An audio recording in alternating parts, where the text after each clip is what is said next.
ഓം ശ്രീനാരായണ പരമ ഗുരവേ നമഃ. ഗുരുമാർഗത്തിലേക്ക് ഏവർക്കും സ്വാഗതം. ഗുരുവിൻ്റെ പഞ്ചശുദ്ധിയെക്കുറിച്ചുള്ള നമ്മളുടെ ചർച്ചകൾ, അത് ഗൃഹശുദ്ധിയെക്കുറിച്ചും അതുപോലെ തന്നെ ഇന്ദ്രിയ ശുദ്ധിയെക്കുറിച്ചും മാത്രമാണ് നമ്മൾ സൂചിപ്പിച്ചത്. ഇന്ദ്രിയ ശുദ്ധി നമ്മൾ കുറച്ചുകൂടി ശ്രദ്ധിക്കേണ്ടിയിരിക്കുന്നു. അതേപോലെ തന്നെ വാക്ശുദ്ധി, വാക്കുകൾ ഉപയോഗിക്കുന്നത് വളരെ ചിന്തിച്ചു വേണം. മറ്റുള്ളവർക്ക് വേദന ഉണ്ടാക്കരുത്.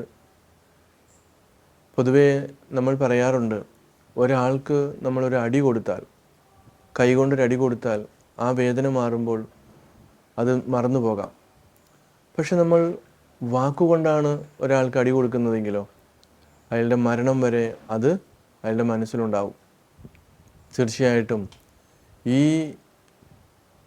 വാക്ക് ഏറ്റവും ശുദ്ധമായ രീതിയിൽ നമുക്ക് ഉപയോഗിക്കേണ്ടതും അതെങ്ങനെ ആയിരിക്കണമെന്നൊക്കെ നമ്മൾ പഠിക്കുന്നതൊക്കെ അമ്മയിൽ നിന്നാണ്. അപ്പോൾ അമ്മയുടെ സംസ്കാരവുമായി ബന്ധപ്പെട്ടാണ് ഈ വാക്ക് ശുദ്ധമായി പ്രയോഗിക്കേണ്ട രീതി ഒരു കുഞ്ഞ് പഠിക്കുന്നത്. അപ്പോൾ അമ്മയും കുഞ്ഞും തമ്മിലുള്ള ബന്ധത്തിൻ്റെ ആഴവും അതിൻ്റെ ആ ഒരു ബന്ധവും ഒക്കെ നമ്മൾക്ക് ഇതിലൂടെ നമുക്ക് മനസ്സിലാക്കാൻ സാധിക്കുന്നു എന്നതാണ്. ഇതിനെക്കുറിച്ച് നമ്മളുടെ വീടുകളിലോ നമ്മുടെ സ്കൂളുകളിലോ മറ്റുള്ള സ്ഥലങ്ങളിലോ ഒന്നും അത് വേണ്ടത്ര ഗൗരവത്തോടു കൂടി നമ്മൾ ഇത്രമാത്രം വിദ്യാസമ്പന്നരായിട്ടും പഠിക്കുന്നില്ല, പഠിപ്പിക്കുന്നില്ല എന്നുള്ളതാണ് ഒരു സത്യം. അതുകൊണ്ട് വാക്കുകൾ ശുദ്ധമായിരിക്കണം, മറ്റൊരാളെ വേദനിപ്പിക്കാത്തതായിരിക്കണം, പ്രിയമായിട്ടുള്ളതായിരിക്കണം, ഹിതമായിരിക്കണം, സത്യമായിരിക്കണം. അപ്പോൾ പ്രിയം വദ, ഹിതം വദ, സത്യം വദ, അതാണ് വാക്കുകൾ എങ്ങനെ ഉപയോഗിക്കണമെന്ന് മഹർഷിമാർ സൂചിപ്പിച്ചിട്ടുള്ളത്. അപ്പോൾ വാക്ശുദ്ധിയും അതേപോലെ തന്നെ നമ്മളുടെ മനസ്സിൻ്റെ ശുദ്ധിയും. മനസ്സ് ഏറ്റവും സങ്കീർണമായിട്ടുള്ള ഒന്നാണ് മനഃശുദ്ധി. ഈ മനസ്സിനകത്തുള്ള അഴുക്കുകൾ എന്താണെന്ന് അറിഞ്ഞു കഴിഞ്ഞാൽ നമ്മൾക്ക് അതിനെ ശുദ്ധമാക്കാൻ കുറച്ച് എളുപ്പമായിരിക്കും. വെറുതെ മനസ്സ് ശുദ്ധമാകണമെന്ന് പറഞ്ഞതുകൊണ്ട് അർത്ഥമൊന്നുമില്ല. എങ്ങനെയാണ് ശുദ്ധമാകേണ്ടത്? അപ്പം നമ്മുടെ മനസ്സിനകത്ത് അഴുക്കുകൾ നിറഞ്ഞിരിക്കുകയാണല്ലോ. അതുകൊണ്ടാണല്ലോ മനഃശുദ്ധി വേണം, അല്ലെങ്കിൽ മനസ്സ് നന്നാകണം എന്നൊക്കെയുള്ള സന്ദേശങ്ങൾ നമ്മുടെ ഇടയിൽ നിൽക്കുന്നത്. അപ്പോൾ മഹർഷി പറയുന്നു, ഗുരു പറയുന്നു, ഈ മനസ്സിനകത്തുള്ള പ്രധാനപ്പെട്ട അഴുക്കുകൾ എന്ന് പറയുന്നത് കാമം, ക്രോധം, ലോഭം, മോഹം, മദം, മാത്സര്യം. ഇതിനെയാണ് പ്രധാനപ്പെട്ട അഴുക്കുകളെന്ന് പറയുന്നത്. അതിനെ ഷഡ്വൈരികൾ എന്നുകൂടി പറയാറുണ്ട്. ശത്രുക്കൾ, 6 പ്രധാനപ്പെട്ട ശത്രുക്കളാണ് നമ്മുടെ ഉള്ളിലുള്ളത്. അത് വെളിയിലല്ല. പൊതുവെ വെളിയിലാണ് ശത്രുക്കളെന്നാണ് ധാരണ. പക്ഷെ അങ്ങനെയല്ല, അകത്താണ്. അപ്പോൾ ഓരോരുത്തരുടെയും അകത്ത് കുടികൊള്ളുന്ന ഈ ശത്രുക്കളെ, ഈ മനസ്സിൻ്റെ അഴുക്കുകളെ മാറ്റിക്കഴിഞ്ഞാൽ പിന്നെ ഈ ലോകത്ത് മറ്റ് യാതൊരു പ്രശ്നവും ഉണ്ടാവില്ല, ഒരു സംഘർഷവും ഉണ്ടാവില്ല.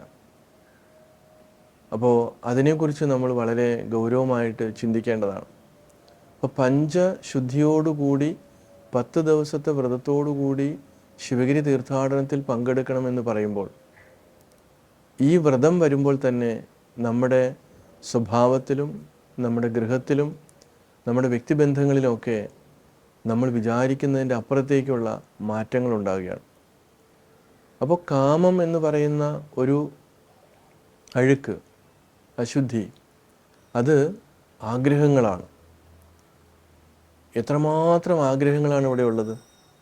ഇപ്പോൾ മനസ്സിൽ ആഗ്രഹങ്ങൾ ഇങ്ങനെ കുമിഞ്ഞുകൂടുമ്പോൾ, പ്രത്യേകിച്ച് നമ്മുടെ ഇന്നത്തെ സോഷ്യൽ മീഡിയയിലും പരസ്യത്തിലൂടെയും ഒക്കെ നമ്മൾ എത്രയെത്രയോ ആഗ്രഹങ്ങളെയാണ് നമുക്ക് സാക്ഷാത്കരിക്കാൻ വേണ്ടി നമ്മൾ ചേർത്ത് വെക്കുന്നത്.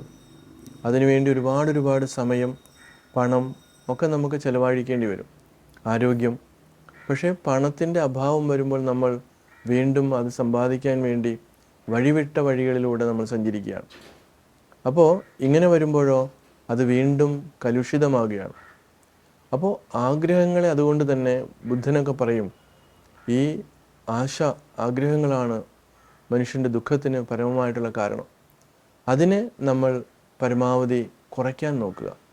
അതിനെ അടിച്ചമർത്തുക എന്നുള്ളതല്ല, മറിച്ച് അറിവ് ഉപയോഗിച്ച് അതിനെ അതിജീവിക്കുക എന്നുള്ളതാണ്.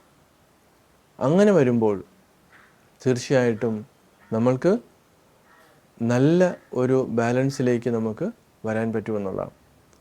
അപ്പോൾ ആഗ്രഹങ്ങളെ അറിവ് ഉപയോഗിച്ച് നമ്മൾ ഓവർകം ചെയ്യാനായിട്ട്, അതിവർത്തിക്കുവാനായിട്ട് ശ്രമിക്കുക എന്നുള്ളതാണ്.